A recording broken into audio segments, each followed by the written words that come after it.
आप सभी को सादर सादर सेवा जोहार। मैं अधर्मी अनार्य डॉक्टर जे लिंगो और आप देख रहे हैं लिंगो टीवी यूट्यूब चैनल। आइए दर्शकों, आज हम आप लोगों को गोंडी पुनेम दर्शन के संबंध में बताएंगे। तो सर्वप्रथम हम आज इस गोंडी क्लास में गोंडी पुनेम दर्शन की जो क्लास में आप लोगों को गोंडी पुनेम दर्शन की वास्तविकता एवं उसकी मर्मिकता को और उसके पीछे हमारी जन भावनाएं क्या थी, इसके बारे में हम आप लोगों को इस गोंडियन क्लास के माध्यम से बताएंगे। तो सर्वप्रथम आज 2 जनवरी 2024 में आप लोगों से मैं वादा किया था कि गोंडी मंत्रों, बैगाई मंत्रों या फिर जो भी हमारी व्यवस्था है उसको क्लास के माध्यम से, बोर्ड के माध्यम से आप लोगों को बताऊंगा कह के। तो आज हम आप लोगों के बीच में आए। ये देखिए हमारा सर्वश्रेष्ठ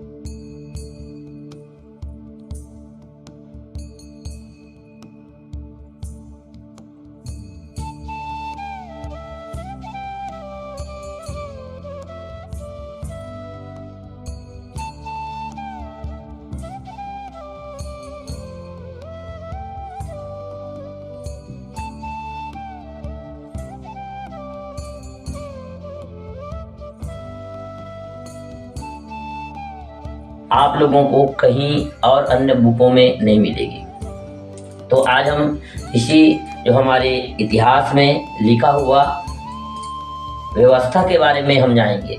सर्वप्रथम कई भाई हमको सतरंगी झंडा की क्रमानुसार के बारे में भी कमेंट किए हैं यूट्यूब चैनल में। तो आज हम इसी के बारे में बात करेंगे कि हमारा सतरंगी झंडा जो क्या है। तो सर्वप्रथम सतरंगी झंडा इस प्रकार से झंडा है जो 7 खंडों में बटा हुआ होता है और एक जो है सफेद रहता है। उसके बाद इस प्रकार से 7 खंडों में 7 रंगों का होता है और ये जो है सफेद होता है, सफेद रंग का होता है, सफेद रंग का होता है, जिसमें हमारा धर्म चिन्ह सल्ला गांगरा रहता है, धर्म चिन्ह लिखा हुआ रहता है। इस प्रकार से सतरंगी झंडा 7 रंगों का झंडा है, 1 2 3 4 5 6 7। अब इसमें क्रमानुसार होना ही आवश्यक है, क्योंकि अगर इसका क्रमानुसार जो कलर है वो अगर मिस्टेक हुआ तो इस झंडा का मूल भावना से खिलवाड़ हो जाएगी, मूल भावना इनकी नहीं झलकेगी। अब ये क्यों आवश्यक है, क्योंकि पहले में आप ये देखिए एक तीर है, एक तीर का निशान है पहले में, दूसरे में 2 तीर का निशान है, तीसरे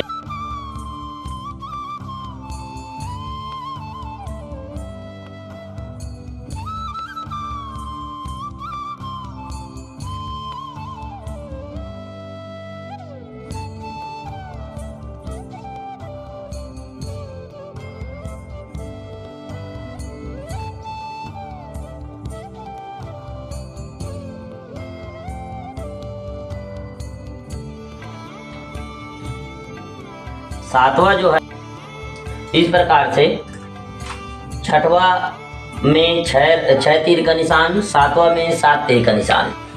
अब इसमें 1 2 3 4 5 6 7 खंडों में तीर जो है क्रमानुसार से तीर का निशान बना हुआ होता है।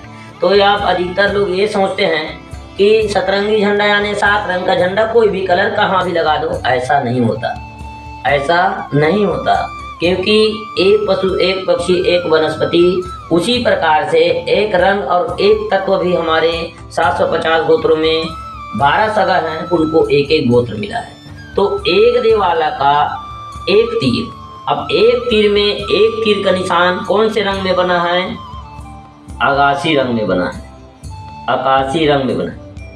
अब एक तीर का निशान आकाशी रंग में बना है, यानी इससे ये स्पष्ट है कि एक देव का कलर कौन सा है, एक देव का रंग कौन से है? आकाशी रंग। दूसरा 2 तीर का निशान जिसमें बना है वह 2 देवधारी। तो 2 देवधारी कौन से रंग में बना है? तो यह है सेंदूरी रंग, जिसको बंदर रंग भी बोल देते हैं। ये सेंदूरी रंग, सेंदूरी रंग में 2 तीर का निशान बना है, यानी ये 2 देवधारी का रंग है। उसके बाद तीन तीर का निशान जिस रंग में बना है वह तीन देवधारी। तो तीन देवधारी का जो कौन से कलर है, जामुनी रंग, ये जामुनी रंग। अब उसके बाद चार देवकर, चार जो तीर का निशान बना है वो चार देवधारी का है। अब ये चार तीर कौन से रंग में बना है, ये लाल में बना है। तो ये चार देवधारी का रंग लाल है। उसके बाद ये पांच तीर का निशान कौन से रंग में बना है, मिट्ठू हरा में बना है, फीका हरा, मिट्ठू रंग में बना है। तो ये मिट्ठू जो है, मिट्ठू रंग जो है ये पांच देवधारी का है। उसके बाद छह तीर का निशान जिस रंग में बना है तो वो उस देव का, उस गोत्र का है, यानी ये गधहरा, गाढ़ा हरा है, गाढ़ा हरा। तो ये छह देवधारी का है। उसके बाद सात तीर जो पीला कलर कौन से इसमें बना है, पीला रंग में बना है, पीला रंग, यानी ये सात देवधारी का रंग है। अब इसमें हम कर दिए, पीला को ऊपर कर दिए, हरा को नीचे कर दिए।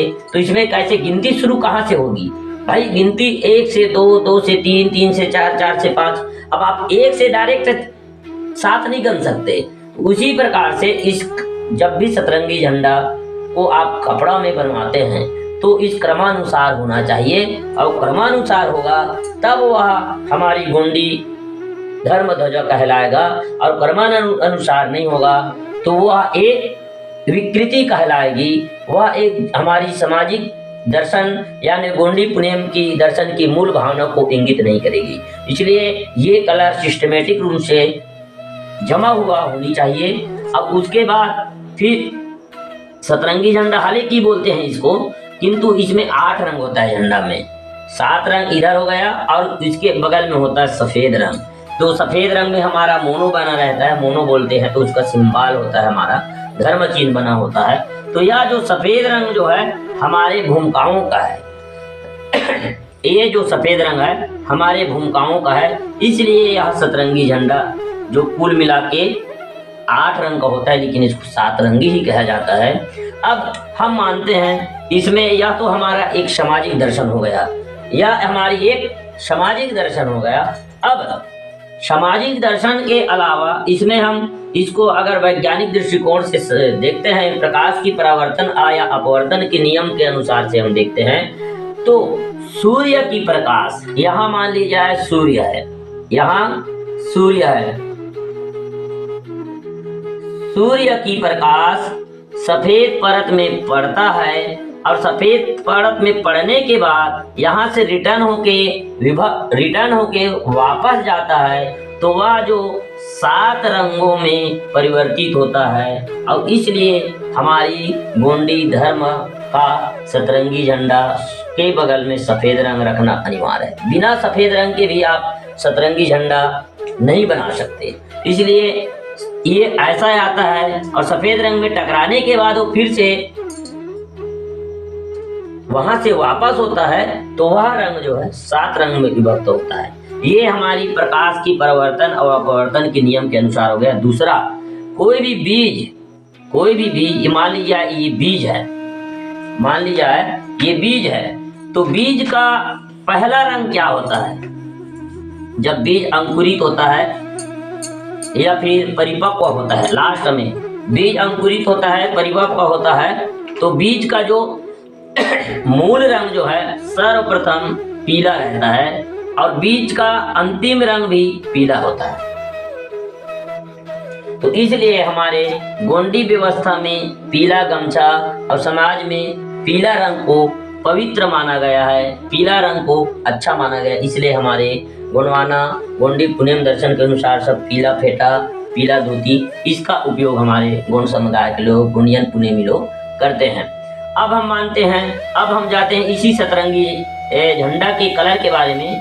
तो कोई भी पेड़ का जब पत्ती निकलेगा, छोटा सा पत्ती निकलेगा, तो वह पत्ती जो है पहला उसका पत्ती का रंग रहता है आगासी रंग। उसके बाद फिर वह पत्ती बड़ा होगा तो उसका रंग होगा हल्का से सेंदूरी रंग। उसके बाद वो जामुनी रंग में कन्वर्ट होगा, जामुनी के बाद वो हल्का से लाल होगा, लाल के बाद फिर वो फीका हरा होगा, फीका हरा के बाद गाढ़ा हरा होगा, गाढ़ा हरा होने के बाद अंतिम में पीला, और पीला के बाद लास्ट में वह पत्ता झड़ जाएगा, झड़ने के बाद वह मूल रंग में, व्हाइट रंग, सफेद रंग में हो जाता है। तो इस प्रकार से प्रकृति की जो चक्र है इस रंगों से होकर गुजरती है। हमारी काया की जो हमारे इस मानव काया की भी रंग इसी प्रकार से सातों रंग के इस चक्र से गुजरता है। इसलिए हमारे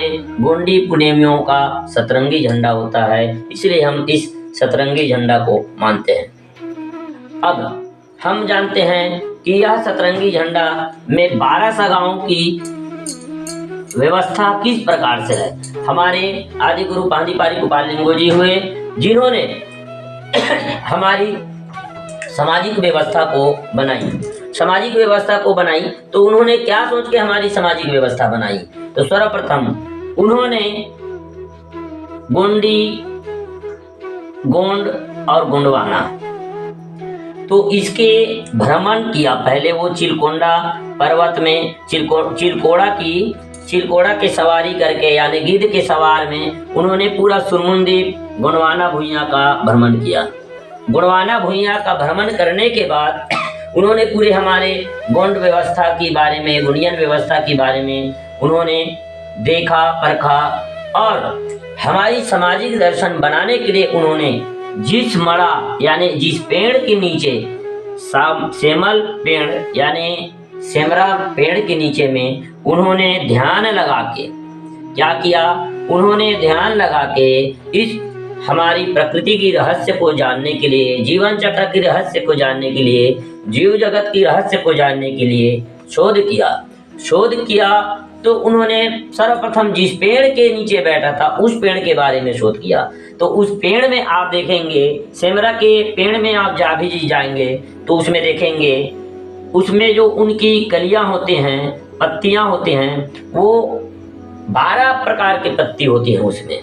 जैसे आप परसा की पेड़ देखे होंगे, एक कली निकलता है, उसमें 3 पत्ती रहता है। बेल का भी 3 पत्ती देखे होंगे, बेल का भी 3 पत्ती होता है। उसी प्रकार से बर का 1 पत्ती होता है, बरगद का 1 पत्ती होता है, पीपल का 1 पत्ती होता है। उसी प्रकार से नीम का बहुत सारा पत्ती, इमली का बहुत सारी पत्ती होती है एक कली में। जैसे मान लीजिए ये है जो कली, अब इमली है तो इसमें ऐसे पत्ती होगा, ऐसा पत्ती होगा इसमें। अब इसी प्रकार से बरगद है तो सीधा ये बड़ा सा ऐसा पत्ती होगा, ऐसा।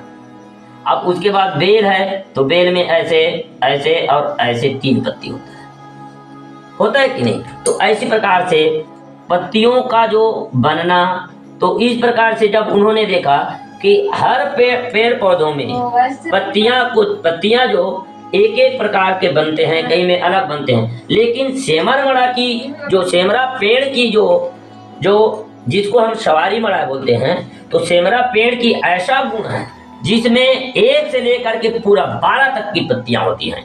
एक डगाल में 1 पत्ती, फिर दूसरा में 2 पत्ती, तीसरा में 3 पत्ती, चौथा में 4 पत्ती, 5वां में 5 पत्ती, 6वां में 6, 7वां में 7, 8वां में 8, 9वां में 9, 10वां में 10, 11वां में 11, 12वां में 12। इस प्रकार से वो सेमल की जो है 12 प्रकार से हर कलियों में जो उनकी हर जो छोटा सा पत्ती निकलता है वो वाला कली में 12 प्रकार से 1 से लेकर के 12 तक के पत्तियां होती है। इसलिए पांदीपारी गोपाल जी ने 12 सगा घटक की व्यवस्था बनाई, और इस प्रकार से सतरंगी झंडा में 1 से लेकर के 7 तक के और 7 और ये सफेद जो है 5 गोत्रों को दिया गया।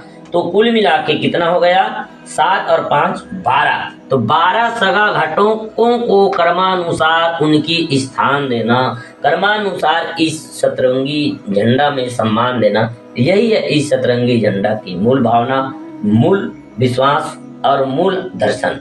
तो यह होता है हमारे सतरंगी झंडा का दर्शन। आप कभी भी मत सोचिएगा, कभी भी मत कहिएगा 7 रंग का होना चाहिए बाकी इधर उधर लगा दो, ऐसा नहीं होता। ये जो कर्मानुसार भी होना चाहिए, गोत्रों की अनुसार होना चाहिए, बगल में उसका सफेद रंग होना चाहिए, तब वह हमारी गोंडी धर्म का मूल भावना को इंगित करेगा, मूल दर्शन को इंगित करेगा। इस प्रकार से हमारी यह सतरंगी झंडा की व्यवस्था है, सतरंगी झंडा की दर्शन है। तो चलिए हमारे प्रिय दर्शकों, अब हम आपको नेक्स्ट वीडियो में हमारे अलग से विषय को लेके आएंगे। फिलहाल आप सभी को सादर सादर सेवा जोहार। और मैं आप लोगों से अपेक्षा करता हूं कि इन मेरे बताए हुए समझाए हुए दर्शन को आप समझ चुके होंगे, या नहीं समझे होंगे तो आप हमारे कमेंट बॉक्स में कमेंट करके आप जरूर पूछ सकते हैं। हम आपको संतुष्ट करने की और संतोषजनक दर्शन बताने की प्रयास करेंगे। फिलहाल आप सभी को जय शिवा, जय प्रपेन, जय गुरुवान। छीन के लेंगे अपना हक।